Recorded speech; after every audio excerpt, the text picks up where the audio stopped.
हरिओम। सनातन podcast में आपका हार्दिक स्वागत है। हम अपनी रामचरितमानस श्रृंखला को आगे बढ़ाएंगे। आज हम उस महान ग्रंथ के बिल्कुल आरंभ पर चर्चा करेंगे, जहां गोस्वामी तुलसीदास जी स्वयं इस कथा की महिमा और इसके स्वरूप का परिचय देते हैं। वे बताते हैं कि श्री रामचंद्र जी अनंत हैं, उनके गुण भी अनंत हैं और उनकी कथाओं का विस्तार भी असीम है। और वो कहते हैं कि जिनके विचार निर्मल हैं, वे इस कथा को सुनकर आश्चर्य नहीं करेंगे। बिल्कुल। तुलसीदास जी मंगलाचरण के ठीक पश्चात सभी संशयों को दूर करते हुए अपने गुरु के चरण कमलों की धूलि को मस्तक पर धारण कर इस कथा की रचना का संकल्प लेते हैं। और वो बड़ी विनम्रता से सभी से आग्रह भी करते हैं कि कथा की रचना में कोई दोष न देखें। तो चलिए इस पवित्र यात्रा के आरंभ को समझते हैं। तुलसीदास जी इस महान कार्य की शुरुआत कहाँ से और कैसे करते हैं? वे सबसे पहले भगवान शिव को आदरपूर्वक शीश नवाकर श्री रामचंद्र जी के गुणों की निर्मल गाथा का आरंभ करते हैं। और वे बहुत स्पष्ट रूप से समय का उल्लेख करते हैं, संवत 1631। वे श्री हरि के चरणों पर शीश रखकर इस कथा का शुभारंभ करते हैं। और स्थान तथा तिथि का भी बड़ा ही सुंदर वर्णन मिलता है। हाँ, वे कहते हैं कि चैत्र मास की नवमी तिथि मंगलवार को श्री अयोध्या जी में यह चरित्र प्रकाशित हुआ। अच्छा, ये तो वही शुभ दिन है जब स्वयं प्रभु श्री राम का जन्म हुआ था, रामनवमी। जी बिल्कुल। और वेद कहते हैं कि इस दिन समस्त तीर्थ अयोध्या जी में चले आते हैं। देवता, नाग, पक्षी, मनुष्य, मुनि सभी रघुनाथ जी की सेवा करने अयोध्या आते हैं। हाँ, और बुद्धिमान लोग प्रभु के जन्म का महोत्सव मनाते हैं और उनकी सुंदर कीर्ति का गान करते हैं। कैसा अद्भुत दृश्य रहा होगा। पवित्र सरयू नदी के तट पर ज्ञान और भक्ति का कह सकते हैं एक संगम। निश्चित ही उस दिन संतों के समूह श्री सरयू जी के पवित्र जल में स्नान करते हैं और हृदय में सुंदर श्याम शरीर श्री रघुनाथ जी का ध्यान करके उनके नाम का जप करते हैं। वेद पुराण तो कहते हैं कि सरयू जी का दर्शन, स्पर्श, स्नान और जलपान ये सब पापों को हरता है। इसकी महिमा इतनी अनंत है कि स्वयं निर्मल बुद्धि वाली सरस्वती जी भी उसका पूरा वर्णन नहीं कर सकती। और अयोध्यापुरी की महिमा तो स्वयं में ही अप्रतिम है। अयोध्या को श्री रामचंद्र जी के परम धाम को देने वाली पुरी कहा गया है। यह जगत प्रसिद्ध है और अत्यंत पवित्र है। जगत में 4 प्रकार के जीव हैं: अंडज, स्वेदज, उद्भिज और जरायुज। मतलब अंडे से जन्म लेने वाले, पसीने से, धरती से उगने वाले और गर्भ से जन्म लेने वाले। जी, इनमें से कोई भी यदि अयोध्या जी में शरीर छोड़ता है तो वह फिर संसार के जन्म मृत्यु के चक्कर में नहीं पड़ता। वो सीधे भगवान के परम धाम में निवास करता है। हाँ। तो इसी महान भूमि पर तुलसीदास जी ने इस निर्मल कथा का आरंभ किया, जिसके सुनने मात्र से कहते हैं कि काम, मद और दंभ नष्ट हो जाते हैं। और यहीं से वे इस ग्रंथ के नाम का रहस्य खोलते हैं, रामचरितमानस। ये एक ऐसा मानस सरोवर है जिसके श्रवण से कानों को विश्राम मिलता है। ये मन जो विषयों की अग्नि में जल रहा है, इस सरोवर में प्रवेश करके सुखी हो जाता है। ये रूपक बहुत गहरा है। एक सरोवर जिसके घाट हैं, जिसमें जल है, कमल हैं। चलिए इस मानस सरोवर की गहराई में उतरते हैं। इसकी रचना स्वयं भगवान शिव ने की है। ये तीनों प्रकार के दोषों, दुखों, दरिद्रता और कलयुग की कुचालों और समस्त पापों का नाश करने वाला है। महादेव जी ने इसे रचकर अपने मन में रखा था और सुअवसर पाकर पार्वती जी से कहा। इसीलिए उन्होंने इसका सुंदर नाम रामचरितमानस रखा, जो शिव के मनस से उत्पन्न हुआ। बिल्कुल। तो इस सरोवर का निर्माण कैसे हुआ? इसकी भूमि, इसका जल, इसे भरने वाले मेघ कहाँ से आए? तुलसीदास जी कहते हैं कि सुंदर मतलब सात्विकी बुद्धि ही भूमि है। अच्छा। और हृदय ही उसमें गहरा स्थान है। वेद पुराण समुद्र है और साधु संत वे मेघ हैं। तो ये साधु रूपी मेघ श्री राम जी के सुयश रूपी सुंदर, मधुर, मनोहर और मंगलकारी जल की वर्षा करते हैं। एक तरह का आध्यात्मिक जल चक्र। जी हाँ, बिल्कुल सही समझा आपने। अद्भुत। और इस जल की निर्मलता और शीतलता क्या है? भगवान की सगुण लीला का जो विस्तार से वर्णन है, वही इस जल की निर्मलता है जो मन के मैल को नष्ट करती है। और शीतलता? और जिस प्रेमा भक्ति का वर्णन नहीं किया जा सकता, वही इस जल की मधुरता और सुंदर शीतलता है। तो यहाँ से ये वर्णन और भी रोचक हो जाता है।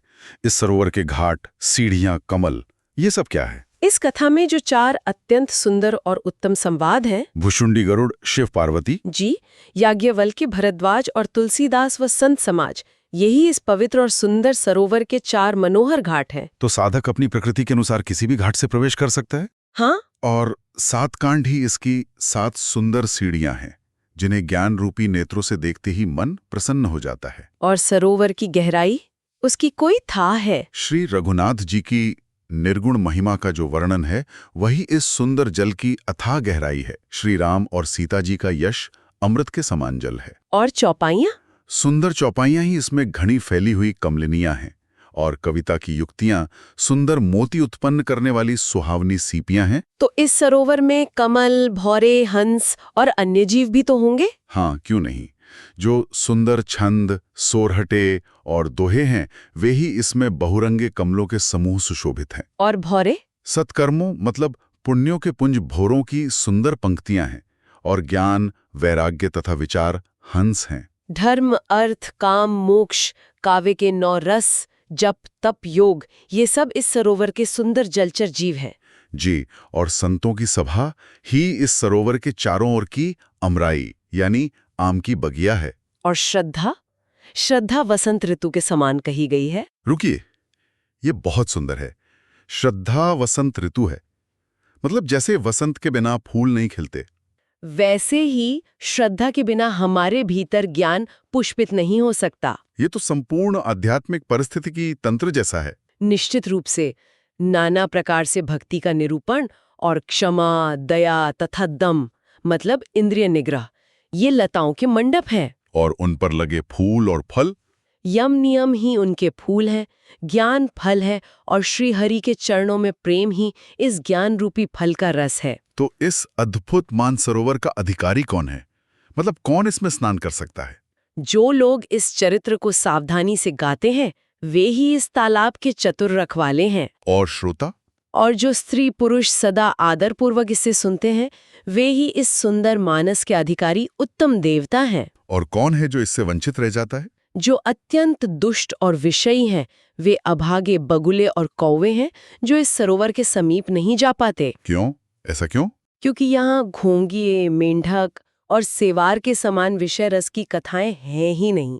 इसी कारण विषयी लोग यहाँ आते हुए हृदय में हार मान जाते हैं। तो श्री राम जी की कृपा बिना यहाँ नहीं आया जा सकता? बिल्कुल नहीं। यहाँ तक पहुँचने में बाधाएं क्या हैं? घोर कुसंग ही भयानक बुरा रास्ता है।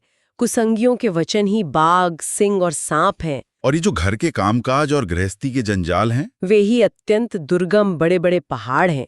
मोह, मद और मान ही बहुत से बीहड़ वन हैं, और नाना प्रकार के कुतर्क ही भयानक नदियां हैं। मतलब कुतर्क की ये नदियां साधक को लक्ष्य से दूर बहा ले जाती हैं। जी, जिनके पास श्रद्धा रूपी राह खर्च नहीं है, संतों का साथ नहीं है, और जिन्हें श्री रघुनाथ जी प्रिय नहीं है, उनके लिए मानस अत्यंत ही अगम है। हाँ, तो जिन्हें श्री राम की कृपा प्राप्त है, वे ही इस सरोवर में स्नान कर पाते हैं। और फल क्या मिलता है? आदि दैविक आदि भौतिक दुखों से मुक्त हो जाते हैं। जिनके मन में श्री राम के चरणों में सुंदर प्रेम है, वे इस सरोवर को कभी नहीं छोड़ते। कहा जाता है कि इस मानस सरोवर से एक नदी भी प्रवाहित होती है। जी, इस मान सरोवर से सुंदर कविता रूपी सरिता, एक नदी, बह निकली, जिसमें श्री राम का निर्मल यश रूपी जल भरा है। और इस नदी का नाम सरयू है। हाँ, जो संपूर्ण सुंदर मंगलों की जड़ है। लोक मर्यादा और वेद मर्यादा इसके 2 सुंदर किनारे हैं। और ये नदी कहाँ जाके मिलती है? ये कीर्ति रूपिणी सरयू जी राम भक्ति रूपी गंगा जी में जा मिली। छोटे भाई लक्ष्मण सहित श्री राम जी के युद्ध का पवित्र यश रूपी सुहावना महानद सोन उसमें आ मिला। एक तरह का त्रिवेणी संगम। बिल्कुल, दोनों के बीच में भक्ति रूपी गंगा जी की धारा ज्ञान और वैराग्य के सहित शोभित हो रही है, और ये नदी राम स्वरूप रूपी समुद्र की ओर जा रही है। इस नदी के प्रवाह में राम कथा के विभिन्न प्रसंग कैसे समाहित हैं? शिव पार्वती का विवाह हेमंत ऋतु है। श्री राम के जन्म का उत्सव सुखदायी शिशिर ऋतु है। और राम विवाह? श्री राम विवाह का वर्णन आनंद मंगलमय ऋतुराज वसंत है। राम का वनगमन दुस्सह ग्रीष्म ऋतु है। राक्षसों के साथ घोर युद्ध को वर्षा ऋतु कहा गया है। जी, और राम राज्य का सुख, विनय और बड़ाई ही निर्मल सुख देने वाली सुहावनी शरद ऋतु है। और इस जल के गुण, इसकी शीतलता, मधुरता और सुगंध का स्रोत क्या है? सती शिरोमणि श्री सीता जी के गुणों की जो कथा है, वही इस जल का निर्मल और अनुपम गुण है। और शीतलता? श्री भरत जी का स्वभाव इस नदी की सुंदर शीतलता है, जो सदा एक सी रहती है। और चारों भाइयों का परस्पर देखना, बोलना, मिलना, एक दूसरे से प्रेम करना, हंसना और सुंदर भाईपन। वही इस जल की मधुरता और सुगंध है। जी। और अंत में इतनी महान रचना के बाद भी तुलसीदास जी अपनी दीनता का भी उल्लेख करते हैं। वे कहते हैं कि मेरा आर्तभाव, विनय और दीनता इस जल का हल्कापन है। ये जल बड़ा ही अनोखा है, जो सुनने से ही गुण करता है और आशा रूपी प्यास को और मन के मैल को दूर कर देता है।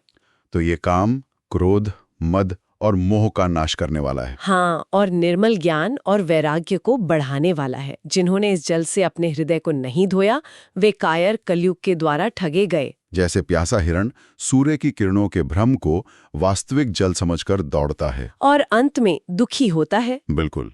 वैसे ही इस प्रकार गोस्वामी जी हमें इस पवित्र मानस में डुबकी लगाने की पूरी विधि और इसकी महिमा का ज्ञान कराते हैं। ये प्रस्तावना से कहीं बढ़कर है। बिल्कुल, वे भवानी शंकर का स्मरण करके और श्री रघुनाथ जी के चरण कमलों को हृदय में धारण करके दो श्रेष्ठ मुनियों मतलब याज्ञवल्क्य और भरद्वाज के मिलने का सुंदर संवाद आरंभ करते हैं, जिसकी चर्चा हम आगे करेंगे। तो हमें आशा है कि आपको हमारी आज की चर्चा पसंद आई होगी। सनातन धर्म से संबंधित ऐसी ही और चर्चाओं के लिए हमारे चैनल को अवश्य सदस्यता लें। धन्यवाद। जय श्री राम।